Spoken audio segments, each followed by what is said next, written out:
দুই পথ, বিচার ও ভক্তি। বেলা ৩টা।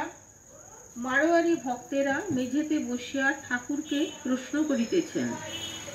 মাস্টার, রাখাল ও অন্যান্য ভক্তেরা ঘরে আছেন। মারোয়ারি ভক্ত: মহারাজ, উপায় কি? শ্রীরামকৃষ্ণ: দুই রকম আছে, বিচার পথ আর অনুরাগ বা ভক্তির পথ। সৎ অসৎ বিচার।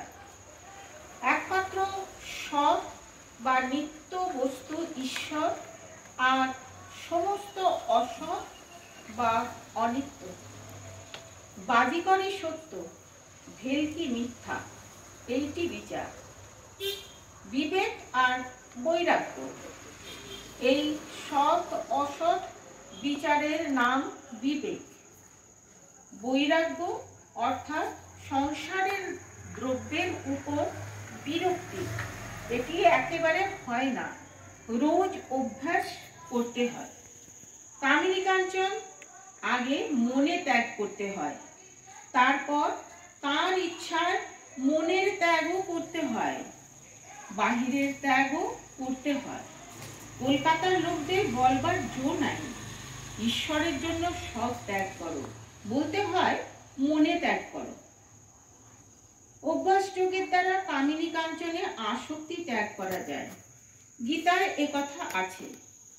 অভ্যাস দ্বারা মনে অসাধারণ শক্তি এসে পড়ে, তখন ইন্দ্রিয় সংযম করতে, কাম ক্রোধ বশ করতে কষ্ট হয় না।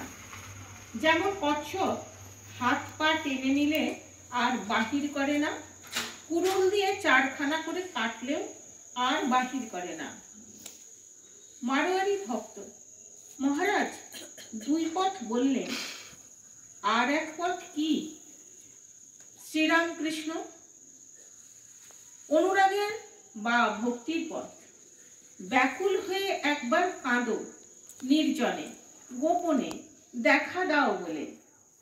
ডাকো দেখি, মন ডাকার মতো কেমন শ্যামা থাকতে পারে? মারোয়ারি ভক্ত: মহারাজ, সাকার পূজার মানে কি? আর নিরাকার নির্গুণ, এর মানেই বা কি? শ্রীরামকৃষ্ণ: যেমন বাপের ফটোগ্রাফ দেখলে বাপকে মনে পড়ে, তেমনি প্রতিমায় পূজা করতে করতে সত্যের রূপ উদ্দীপন হয়। সাকার রূপ কিরকম জানো? যেমন জলরাশির মাঝ থেকে ভুরভুরে ওঠে, সেই রূপ। মহাকাশ চিদাকাশ থেকে এক একটি রূপ উঠছে দেখা যায়। অবতারও একটি রূপ। অবতার লীলা সে আদ্যা শক্তিরই খেলা।